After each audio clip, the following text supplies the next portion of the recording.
पाकिस्तान गए, बांग्लादेश गए, भारत देश को छोड़ कर गए, हिंदू कर गए। अरे क्या है हिंदू निकला बाहर। महाराज जी का सालन पकड़ेगा क्या? ये आइए, आपको ज्यादा दिक्कत है तो आपको महाराज जी के पास ले चलते। चलिए इनको डिटेन करिए मैडम को। 2029 में भारत का प्रधानमंत्री मुसलमान बनेगा। IAS, IPS commissioner, DCP, ACP, SSP और सारे अधिकारी खड़े, बहन बेटियों को गाली दे जा रही है। तो नूह मेवात में जो हुआ है क्या सही हुआ है? फिर वो तुम जाओ जाओ भैया, ये देखो, जाओ जाओ निकलो, जाओ भैया जाओ।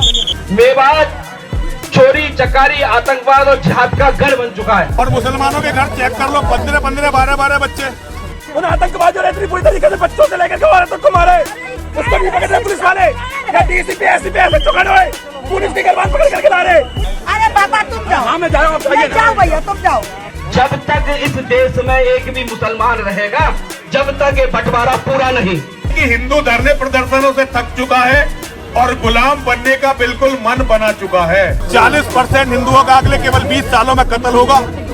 50% हिंदू अपनी इच्छा से या डर की वजह से धर्म परिवर्तन करेंगे। और आप आयोजकों को कई बार बताया गया था कि किसी धर्म विशेष के प्रति कुछ भी नहीं बोलना है। हमारे बार बार बोलने के बाद भी आप लोग नहीं मान रहे हैं, इसलिए आपकी ये पंचायत की जो यहीं पे खत्म की जाती है। आप पूरी दुनिया में जो सबको मार रहे हैं उन्हें इस देश में शांति प्रिय बोला जाता है। भैया तुम भी निकलो, चलो तुम भी निकलो, हीरो मत बनो। नहीं, आपको किसी धर्म विशेष का नाम ही नहीं लेना, जब हमने कई बार आपको बता दिया। वास्तव में हमें हमारे संविधान निर्माताओं का स्वागत करना चाहिए, क्योंकि उन्हीं के बलबूते ही इस देश का संविधान लिखा गया, उसको लागू किया गया, हमें हमारे फंडामेंटल राइट्स दिए गए, हमें हमारे अधिकार दिए गए, जिसके चलते उन्हीं अधिकारों के बल पर आज हमारा कानून, हमारा पुलिस प्रशासन बड़े बड़े नफरती चिंटुओं को धर पकड़ ले रहा है। मैं बात कर रहा हूँ दिल्ली में हुई जंतर मंतर पर जो हिंदू संगठनों की महापंचायत थी उसकी। नूह मेवात में जो हुआ उसके चलते जो वहाँ पर हमले जिस तरह से किए गए थे, उनके रोष में ले लीजिए, एक तरह से ये महापंचायत बुलाई गई थी। और ऑल इंडिया सनातन संगठन और हिंदू सेना नाम से जो दिल्ली में एक्टिव हिंदू संगठन है, उन्होंने इसका ऑर्गेनाइजेशन किया था।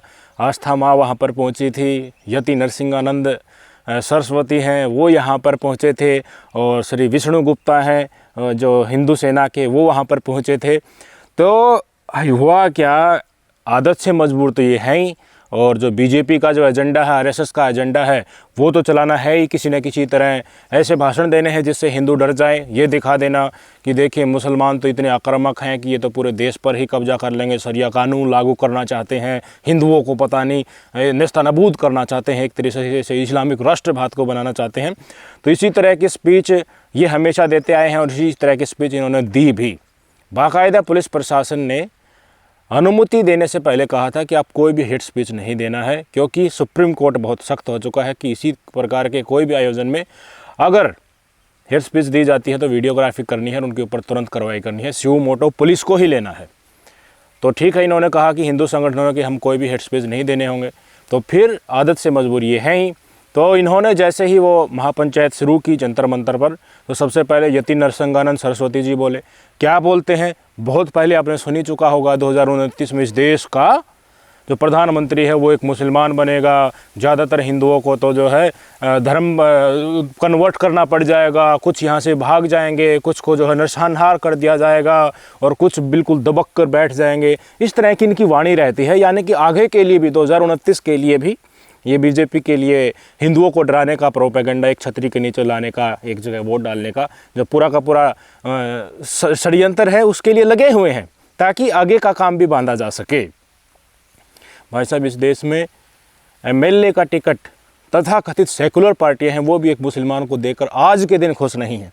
तो आप अंदाज़ा लगा सकते हैं कि इस देश का प्रधानमंत्री कभी मुसलमान बनेगा, वो भी 2029 में। भाई साहब, ये जिस मंदिर में बैठे हैं वहाँ का जो है चार्ज इनको मिलता रहे, इनकी रोजी रोटी चलता रहे, वहाँ का जो चंदा पानी है उससे गुजारा होता रहे, ताकि अब बीजेपी जो सरकार में है उनका एजेंडा चलाते रहो, वो कुछ नहीं कहेंगे, तुम्हारी कुर्सी यहाँ पर आराम से चलती रहेगी। इनको सुन लीजिए, इन्होंने जंतर मंतर पर क्या कहा था। बाद में बताऊंगा कि किस किस को घसीट कर पुलिस ने गिरफ्तार किया है, सुन लीजिए। जिन पुलिस वालों को वहाँ इस्लाम के जिहादी पीट रहे थे, वो हिंदुओं को अरेस्ट कर रहे थे। 2029 में भारत का प्रधानमंत्री मुसलमान बनेगा, क्योंकि हिंदुओं के घर में 2 बच्चे हैं नहीं। हमें जो मारना चाहते हैं, पूरी दुनिया में जो सबको मार रहे हैं, उन्हें इस देश में शांति प्रिय बोला जाता है। और मुसलमानों की आबादी इसी तरह बढ़ती रही तो भैया वही होना है जो 1000 साल इस देश के इतिहास में हुआ, जो कश्मीर में हुआ, पाकिस्तान में हिंदुओं के साथ हुआ, अफगानिस्तान में हुआ, सीरिया में हुआ, इराक में हुआ, अरब में हुआ। ये थे नतीन्द्र सिंगानंद सरस्वती जी। भाषण देते वक्त ऐसे ऐसे लफ्ज़ों का इस्तेमाल कर रहा था। पुलिस प्रशासन आया, पुलिस प्रशासन ने इनको समझाया कि देखिए पहले हमने आपको कहा था कि हेट स्पीच नहीं देना है, आपको ये काम नहीं करना है। पुलिस ने कहा कि देखिए अगर ऐसे करोगे तो हमें आपका इंटरप्ट करना पड़ेगा महापंचायत को, तो समझाया। इसके बाद ठीक है, ये नतीन्द्र सिंगानंद सरस्वती बैठ गए। उसके बाद आते हैं जो हिंदू सेना के विष्णु गुप्ता, उन्होंने भी इसी तरह का स्पीच देना शुरू कर दिया। उन्होंने तो और आक्रामक रुख अपना लिया, पता नहीं मुसलमानों को क्या क्या बोलने लगे। उनको सुन लीजिए। और उसके बाद जो हमारे मोटे साहब पुलिस वाले हैं, एसीपी साहब जो वहाँ पर रहते हैं, दबंग टाइप के होते हैं, वो किसी को भी नहीं बकसते हैं डिटेन करने में। उन्होंने क्या किया वो भी दिखाऊंगा। पहले आप हिंदू सेना के विष्णु गुप्ता की ये वीडियो सुनिए। मेवात आज जिहाद और आतंकवाद का गढ़ बन चुका है, सभी लोग जानते हैं। जितने भी पूरे भारत से साइबर क्राइम की घटना जो होती है वो मेवात से ही होती है। मेवात चोरी चकारी आतंकवाद और जिहाद का गढ़ बन चुका है। मेवात की घटना सिर्फ मेवात की घटना नहीं, शहर पूरे देश में जगह जगह बहुत सारे मेवात बन चुके हैं। उन सभी मेवातों को हमें जानना और ध्यान में रखने की आवश्यकता है। और यहाँ एक चीज मैं ये कहना चाह रहा हूं कि इस देश का बंटवारा जो हुआ था धर्म के आधार पर हुआ था। सभी लोग जानते हैं ना भैया, धर्म के आधार पर इस देश का बंटवारा हुआ। लेकिन फिर भी बंटवारा मैं मानता हूं ये अधूरा बंटवारा रहा। जब तक इस देश में एक भी मुसलमान रहेगा, जब तक ये बंटवारा पूरा नहीं। चलो जी, सुन लिया आपने। इनको बीच में ही रोक दिया गया और कह दिया गया आप नॉर्म्स का पालन नहीं करने, कानून का पालन नहीं कर रहे, इसलिए सब यहाँ से चले जाइए, आपकी पंचायत को हम यहीं पर रद्द कर रहे हैं। साहब को सुन लीजिए। आप आयोजकों को कई बार बताया गया था कि किसी धर्म विशेष के प्रति कुछ भी नहीं बोलना है। हमारे बार बार बोलने के बाद भी आप लोग नहीं मान रहे हैं, इसलिए आपकी ये पंचायत की जो यहीं पे खत्म की जाती है। आप सभी से निवेदन है, अपनी अपनी जगह जाइए, अंदर आइए सभी लोग प्लीज। नो नहीं, आपको किसी धर्म विशेष का नाम ही नहीं लेना, जब हमने कई बार आपको बता दिया।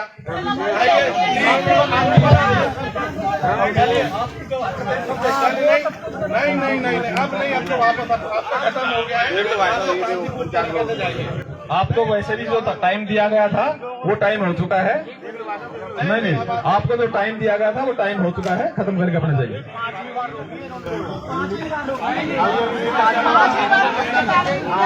ये वही एसीपी साहब हैं जिन्होंने पहलवान आंदोलन के समय पत्रकार साक्षी जोशी को भी डिटेन कर लिया था। कानून और व्यवस्था के नाम पर ये देखिए डिटेन करने में बिल्कुल नहीं हिचकिचाते हैं। बड़े से बड़े नेता, एमएलए, एमपी, पत्रकार, किसी को ये नहीं छोड़ते हैं। कानून व्यवस्था दिखती है तो जंतर मंतर पर इन्हीं की व्यवस्था, इन्हीं के गाइडेंस पे आजकल ये चल रहा है, इनकी ड्यूटी वहीं पर है। तो सीधे तौर पर सबको तितर बितर कर दिया कि जाओ यहाँ से।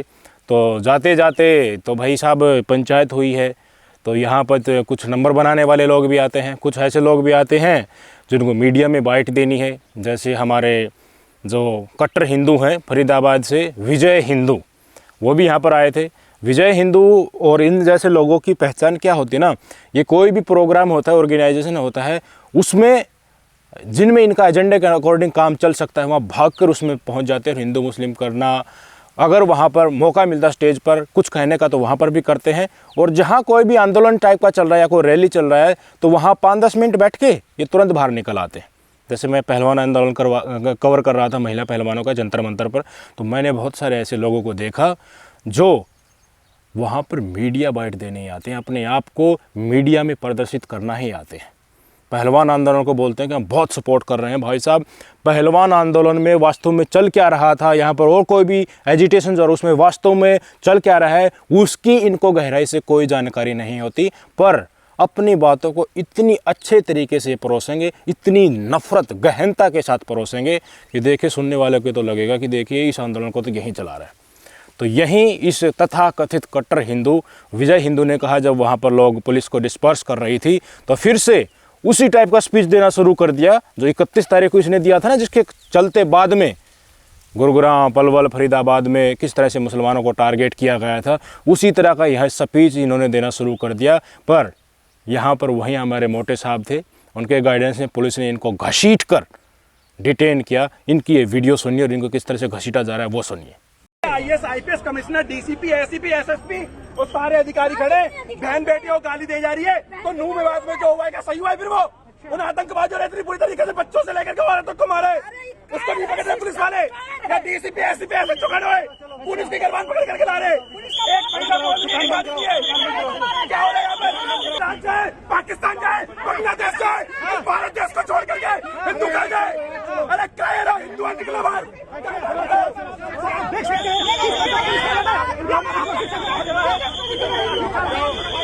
देख लिया इनके लबजबान। इतना ही नहीं, जब इनको घसीट कर ले जा रहे थे पुलिस वाले और यतीनंद सरस्वती को भी ऑलरेडी ले जाया जा चुका था, जिनको भी डिटेन कर लिया गया था, तो और जो वहाँ पर और तथाकथित हिंदुओं के ठेकेदार जो मौजूद थे वो वहाँ पर कैमरा के सामने, मीडिया के माइकों के सामने चिल्लाने लगे कि हम ही हिंदू हैं, उनको हमें दिखाओ, हमारे में ऊपर अत्याचार हुआ है, हमें नूह में कूटा गया है। तो लोगों को बरकलाने की पूरी कोशिश की गई, मीडिया को बाइट देने की कोशिश की गई, पर पुलिस प्रशासन किसी न किसी तरह से रोकना चाहता था कि कोई हिट स्पीच यहाँ से न चली जाए, क्योंकि सुप्रीम कोर्ट की गाइडलाइंस है। पर नौटंकी जारी रखी तो आदेश आ गए साहब के, मोटे साहब ने कहा कि ठीक है, इनको भी अरेस्ट करो, डिटेन करो, और बाबा साहब जो है ना, यती जी जहाँ पर ले जाया गया है उनको भी इनके पास ही ले चलो। आप ये वीडियो सुन लीजिए। चलिए चलिए चलिए।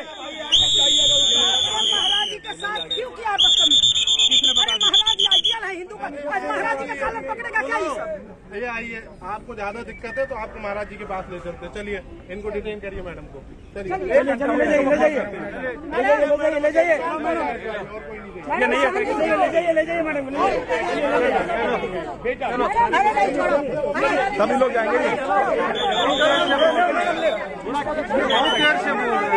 राजनीति वाली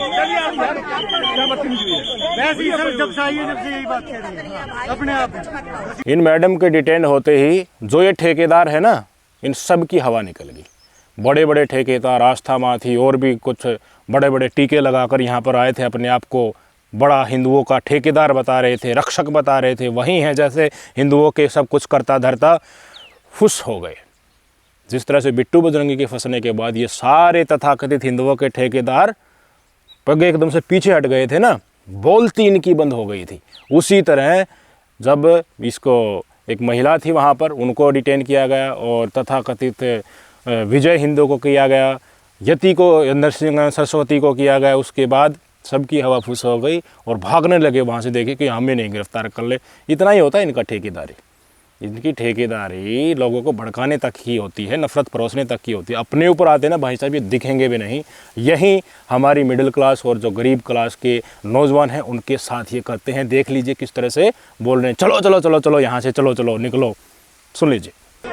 भैया तुम भी निकलो, चलो तुम भी निकलो, हीरो मत बनो सारे। तुम जाओ भैया, ये देखो, जाओ निकलो, जाओ भैया जाओ। अरे बाबा तुम जाओ। हाँ मैं जा रहा हूँ, जाओ भैया तुम जाओ, क्लेश मत करो कोई। जाओ। मैं बोल नहीं रही हूँ, मैं क्लेश नहीं कर रही हूँ। तो ये तो था दिल्ली के जंतर मंतर का असल दृश्य, मैंने बता दिया। हे, दिल्ली का जो भी कोई प्रोग्राम होता है ना, जिसमें आपको हेट स्पीच देखने को मिलेंगी और मुसलमानों को टारगेट करने के लिए कुछ लोग घूमते हुए दिखेंगे, तो वो हिंदू सेना नाम से एक संगठन है, उनके ही हैं। ये एक हिंदू रक्षा दल वाला है, वो पिंकी नाम से है, और ये विष्णु गुप्ता है। ये बड़ा तांडव काटते रहते हैं। पिछले दिनों आपने खबर सुनी भी होंगी, जो इस्लामिक रिसर्च सेंटर है उसके ऊपर बैनर लगा दिया था कि जिहादी सेंटर, जिहादी आतंकवादी सेंटर नाम से बैनर लगा दिया था। अकबर रोड के ऊपर हेमू विक्रमादित्य नाम से मार्ग वहाँ पर लगा दिया था। पुलिस आती, यही हिंदू संगठन वाले पुलिस को देखते ही, लाइव इंटरव्यू एबीपी न्यूज़ पर चल रहा था, वहाँ से भागते हुए नजर आए थे। वीडियो देख लीजिए आप। वक्त जाकर के हेमू की मौत हुई, जबकि आंख में अब देखिए ये पुलिस वाले आ गए हैं तो हिंदू सेना के लोग इस समय भाग रहे हैं, क्योंकि इस तरह से यही है इनका राष्ट्रवाद और इतना ही है इनका हिंदुत्व। असल हिंदू और असल देशभक्त अपने काम में लगा है, क्योंकि हमारा काम जो है, हमारा कर्म जो है, वो सबसे पहले हम कर रहे हैं। जो दायित्व हमें मिल रहा है, तो सबसे बड़ी देशभक्ति, सबसे बड़ा राष्ट्रवाद वही है।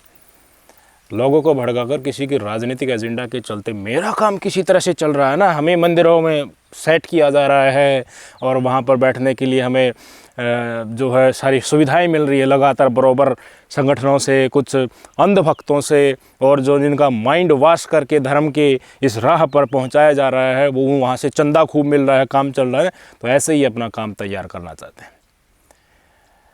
क्या इस देश का प्रधानमंत्री मुसलमान बन सकता है, वो भी 2029 में? सबसे मुख्य सवाल मुझे यही लगा, जिस तरह से हिंदुओं को डराने की कोशिश की जा रही है। ये बड़े चतुर होते हैं। आप क्या सोचते हैं कि ये भगवा लोग इतने बड़े बड़े स्पीच देते हैं, ये धार्मिकता के कट्टर होते हैं, इसीलिए इनको धर्म को, अपने ही धर्म को सर्वोच्च करना इसीलिए अकेले करते हैं?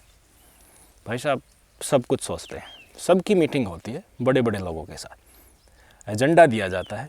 आरएसएस का एजेंडा यही है कि जितना तुम हिंदुओं को डरा सकते हो ना, उतना डराओ, उसके लिए किसी भी लेवल तक तुम्हें जाना पड़े। ये बाकायदा इसी तरह के एजेंडे को इन तथाकथित कट्टरपंथियों के सहारे ही समाज में धीरे धीरे पहुंचाया जाता है।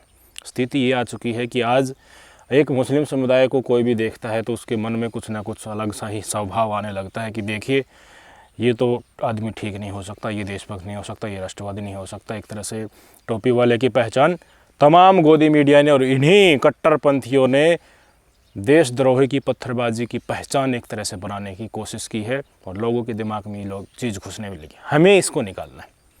हमें ये सोचना है कि बेशक से वो दाढ़ी वाला हो या टोपी वाला हो, वो इंसान है। ऊपर से जब मान लीजिए प्रभु ने हमें बनाया है, तो वो जब आते हैं हम इस दुनिया में, तो कोई ठप्पा नहीं लगा होता कि मैं हिंदू हूँ, तुम मुसलमान हो, तू ईसाई हो, तुम क्रिश्चियन हो। और आज अगर मुसलमानों को टारगेट किया जा रहा है तो कल ईसाइयों को भी किया जाएगा। तरसों खालिस्तानी सिखों को बताकर सिखों को भी टारगेट किया जाएगा, जैन बुद्धों को किया जाएगा। फिर धीरे धीरे जो दलित भाई हैं हमारे, उनको टारगेट किया जाएगा। फिर जो लोअर क्लास के हिंदू हैं, उनको टारगेट किया जाएगा। सबसे ऊपर बचेंगे कौन? बचेंगे जो मंदिरों में बैठते हैं। सारा जो चंदा आता है उनका कैलकुलेशन करके कोई सेक्रेटरी बना हुआ है, कोई चीफ सेक्रेटरी बना हुआ, पता नहीं जगत गुरु कोई अपने आप को बना रहा है। इस तरह की सिचुएशन, जो नफ़रत होती है ना, मैं कहता हूँ इसकी कोई सरहद नहीं होती। ये हमेशा, अगर इस देश में मुसलमान नहीं होते ना, तो कोई ना कोई और लोगों को, जिस तरह अंग्रेज़ों की नीति होती थी ना, नफ़रत परोसो, बांटो, दो भाइयों को आपस में लड़ाओ, वही इनकी नीति होती है। अगर मुसलमान नहीं होते तो सिखों के खिलाफ़ ये कर देते, क्रिश्चियंस के खिलाफ़ ये कर देते। इनका ये एजेंडा चलता रहता है। नफ़रत इनको परोसनी है, बांटो और राज करने की, इनकी नीति स्पष्ट यही है। पर हमें जिस तरह से हरियाणा से संदेश निकल कर आ रहा है, बड़ा संदेश है। पहली बार ऐसा इस देश में हो रहा है कि एक बड़ा समुदाय, किसान संगठन और हमारे जाट समुदाय के लोग और खाप चौधरी, उन्होंने स्पष्ट संदेश दे दिया। और मैं यकीन से कह रहा हूँ, और मैं धरातल पर देखता भी हूँ जा जाकर, आरएसएस वालों की, बजरंग दल वालों की, विश्व हिंदू परिषद वालों की औकात नहीं है हरियाणा के अंदर कि ये फालतू किसी सार्वजनिक मंच पर बोल दें, किसी गांव में जाकर, जो एक सामाजिक मंच होता है, वहाँ पर जाकर इस तरह के हेट स्पीच ये दे दें। इनको थप्पड़ पड़ेंगे। हरियाणा का आदमी बिल्कुल सीधे होते हैं, स्पष्ट बात करते हैं, डरने वाले नहीं होते हैं। बात आती है तो कूटते भी बहुत हैं। तो इसीलिए यही बजरंग दल वालों की और विश्व हिंदू परिषद वालों की औकात नहीं है कि किसी गांव में जाकर या किसी ऐसे सार्वजनिक मंच पर जाकर जहां पर सामाजिक बातें होती हैं, वहां पर ये उफ भी कर सके। इसी कारण ये बड़ा संदेश निकल कर आ रहा है। अभी किसानों का एक जत्था, मैं कह रहा हूँ, बड़ा प्रतिनिधिमंडल नूह मेवात के हिंसा प्रभावित एरियो में जाने वाला है। वहाँ पर मुस्लिम भाइयों को सांत्वना देंगे कि हम आपके साथ खड़े हैं, डरने की ज़रूरत नहीं है। ये कुछ लोग हैं, इनका इलाज संभव है, विशेषकर हरियाणा में तो इसका इलाज हम कर देंगे। और जिस तरह से इसी संविधान के बल पर, इसी कानून से, संविधान का सहारा लेकर आज हमारे अल्पसंख्यकों को एक राहत मिल रही है, बड़े बड़े नफरती चिंटुओं को पकड़कर जेल में ठूसा जा रहा है, तो ये बाबा साहब के दिए हुए संविधान की ही जीत है। उनको हमें कभी नहीं बोलना चाहिए। हमारे अधिकार को हमें कहीं नहीं बोलना चाहिए। हमें इसलिए शिक्षित होना चाहिए, हमारे आगे आने वाली पीढ़ी को शिक्षित करना चाहिए, ताकि अगर कोई भी इसी तरह की हेट स्पीच देता है, नफ़रत को अंजाम देता है, तुरंत कानून का सहारा लिया जा सके। आजकल तो बड़ी संख्या में, मैं कह रहा हूँ, वकील सामने आ गए हैं। मुस्लिम समुदाय की महिलाओं को किस तरह से ये तथाकथित हिंदू संगठन के लोग कहते हैं ना कि ये तो बच्चों की पैदा करने की फैक्ट्रियां हैं, एक एक औरतें 9-9, 10-10 बच्चे पैदा करते हैं। अभी की तो बात है 13 अगस्त की, जो पलवल के पंडोरा में महापंचायत, हिंदू महापंचायत हुई थी, उसी में ये बात कही गई थी। तो वकीलों का एक जत्था, दिल्ली हाईकोर्ट की महिला वकीलों, बाकायदा सुप्रीम कोर्ट के चीफ जस्टिस है ना चंद्रचूड़ साहब, उनको चिट्ठी लिखी है कि अगर इसी तरह का कोई भी नफ़रत को लेकर जो परोसा गया भाषण होता है, उसमें भाई साहब महिलाओं को क्यों टारगेट किया जाता है, मुस्लिम समुदाय की महिलाओं को? यार इस तरह कैसे बोलोगे आप एक महिलाओं के प्रति? ये आपकी संवेदनशीलता है? बिल्किस बानो के साथ क्या हुआ हमको किसी ने नहीं पता, राजनीति के चलते उनको किस तरह से उनके अपराधियों को छोड़ दिया गया। ये सारी चीज़ें हैं, पर सबसे मुख्य है कि जो हमारे अल्पसंख्यक समुदाय के साथ हमारे जाट समुदाय के भाई आ रहे हैं, किसान संगठन आ रहे हैं, उनको हमें नहीं बोलना चाहिए। इसी तरह के लोग और भी जुड़ें, तो इसी मुहिम को जो मुस्लिम समुदाय के बड़े बड़े संगठन हैं उनको आगे बढ़ाना चाहिए। उनकी भी समाज सेवा की संगठन है, और कुछ बीजेपी के दल्ले भी हैं वहाँ पर। हर तरह के लोग होते हैं, वो उनको बस अपनी कुर्सी से मतलब होता है, वो जय जय जय जयकारा बोलने लगते हैं। और अभी देख लेना, बीजेपी का एजेंडा है 2024 के लिए पसमानदा नॉन पसमानदा करेंगे, मुसलमानों को भी बांटने की कोशिश करेंगे। इस नफ़रत को और क्रूरता से नॉन पसमानदा के प्रति टारगेट किया जाएगा। काफ़ी कुछ है, चीज़ें बिल्कुल स्पष्ट है, थोड़ा दिमाग लगा कर सोचोगे तो। जो साथ आ रहे हैं उनका साथ लीजिए, और जिन संगठनों को हमारे अल्पसंख्यक समुदाय के लोग अपना मानते हैं कि ये देखिए ये हमारे अधिकारों के लिए है, ये तो हमारे लिए बने हैं, उनको आप मजबूर कीजिए कि जो लोग हमारे साथ आ रहे हैं, जो संगठन हमारे साथ आ रहे हैं, भाई साहब उनको आप मंच दीजिए और दूसरे राज्यों तक लेके जाइए इस मुहिम को, नफ़रत को मिटाने के लिए कानून का सहारा लीजिए। जो संस्थाएं, बहुत सारी संस्थाएं हैं, जो इंडिपेंडेंट ऑर्गेनाइजेशन है, NGO है, जो हमारे अल्पसंख्यक समुदाय के लिए कानूनी सुविधा फ्री में प्रोवाइड करती हैं, जागरूक बनिए, संविधान को मानिए, अपने अधिकार जानिए, शिक्षित होइए, भाईचारे के साथ आगे बढ़िए। बहुत लोग आपको इसी देश में अपना सगा भाई से भी ज़्यादा मानते हैं। इनकी नफ़रती चिंताओं की औकात नहीं है कि इस देश के लोकतंत्र को ये ख़त्म कर सकें, और अपने नफ़रत से इस देश में सिर्फ खून का सैलाब ला के बचाना आपका कर्तव्य है। बहुत जो लोग सुन रहे हैं उनको अपने जितने सर्कल होता है उसमें नैरेटिव में बदलाव करना सबसे पहले ज़रूरी है।